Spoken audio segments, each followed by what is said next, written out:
अस्सलामुअलैकुम dear student, उम्मीद है सब खैरियत से होंगे। अगर आप चैनल पर न्यू हैं तो चैनल को लाजमी सब्सक्राइब कीजिएगा। तो नेक्स्ट है lesson number 19, dynamics of market price. QD और क्यूएस दो वैल्यूज़ हैं, इनका कंपैरिजन है। कंपैरिजन करने के बाद ये करना ज़रूरी नहीं है क्योंकि ये एमसीक्यूज़ में सिर्फ आता है या क्विज P asterisk is equal to alpha plus gamma divided by beta plus delta. इसे फाइंड करने के लिए थ्री केसेस हैं। P0 is equal to P asterisk, requires no adjustment over time. P into 0 greater than P steric requires adjustment over time. P0 less than P steric requires adjustment over time. तो next हमने क्या, यहाँ पर MCQs आता है price adjustment are directly proportional to excess demand. इस तरह से DP over DT directly proportional to QD minus QS और constant of proportionality J into QD minus QS और adjustment coefficient J cross QD minus QS। उसके बाद ये page number 117 पर जो फार्मूला है definite solution of time path, ये वाला फार्मूला लाजमी तौर पे याद कर लेना है। MCQs में भी आ जाता है, शॉर्ट क्वेश्चन में भी आ जाता है, लॉन्ग क्वेश्चन में भी आ जाता है। तो फार्मूले अच्छी तरह से कर लेना है। ये वाला फार्मूला आ जाता है P into 0 minus P asterisk e की power minus KT plus P asterisk. Next है टॉपिक नंबर 82। तो ये QS और QD की दो हमें क्वेश्चन दी गई हैं।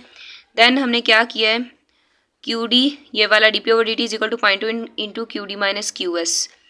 ये लिखने के बाद हमने क्या करना है, हमने QD और QS दोनों की वैल्यूज़ को यहाँ पर लिख देना है। लिखने के बाद इनको सॉल्व करेंगे। P वाली वैल्यूज़ P के साथ सॉल्व हो जाएंगी और दूसरी वैल्यूज़ वैसे इस नंबर वाली वैल्यूज़ प्लस माइनस हो जाएंगी। तो ये हमने एक इक्वेशन बनाई है स्टैंडर्ड फॉर्म। तो DP over DT plus 1.6P, तो जब हम सॉल्व कर रहे थे तो P की वैल्यू माइनस 1.6P, तो P की वैल्यू हम इस डेरिवेटिव के साथ लेंगे और 4.8 उसी साइड पे रहेगा। उसके बाद हमने यहाँ पर वही फार्मूला जो आपको याद करने के लिए मैंने पहले बोला है 1.6 जो P के साथ वैल्यू होगी उसको हम A फ़र्ज़ करेंगे और जो राइट हैंड साइड पे जिसके साथ कोई भी A B C कोई भी वेरिएबल नहीं होगा उसको हम B कंसीडर करेंगे। जैसे यहाँ पर लिखा हुआ है d/dt is equal to DP over DT, A is equal to 1.6, B is equal to 4.8।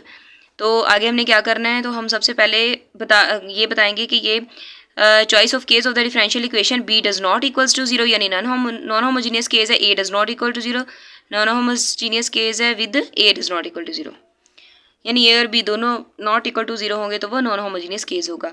Using the definite solution of time path of y into T, वही फार्मूला हमने यहाँ पे पुट किया y into 0 minus B over A की power minus AT plus B over A. ये long question आता है बच्चों, शॉर्ट भी आ जाता है कभी कभार लेकिन लॉन्ग मोस्टली आता है।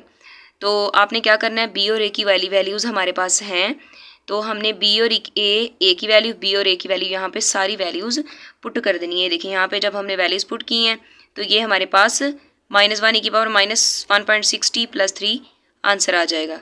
तो ये हमारे पास definite time path of the market ये आ गया। नेक्स्ट हमने इसका टेबल बनाना है, कॉम्प्लीमेंट्री फंक्शन डेविएशन और एक टाइम पाथ के साथ, यानी जो हमें सॉल्यूशन मिला वो और एक वो जो हमारे पास PC था। PC की वैल्यू यानी कि माइनस E की पावर ये वाली वैल्यू होती है, ये माइनस E की पावर माइनस AT। तो क्या किया यहाँ पे, सबसे पहले हमने T फ़र्ज़ कर लेना है।